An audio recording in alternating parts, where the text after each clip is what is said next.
Hey guys, welcome back to my channel. So today I want to talk about trigonometry. So now I want to prove about this one.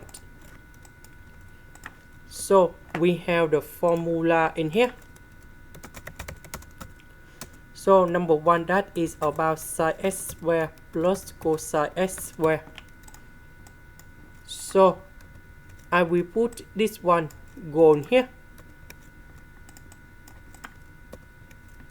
Cosine x squared minus number 2 cosine x squared, we have negative cosine x squared.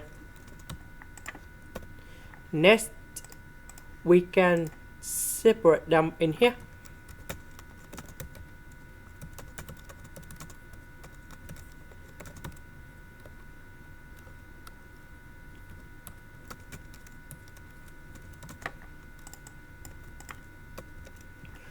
So sin x divided by sin x, you got sin x. This one cosine x over sin x. And this one we have tan x minus cotang x. This is the end. Thank you for watching.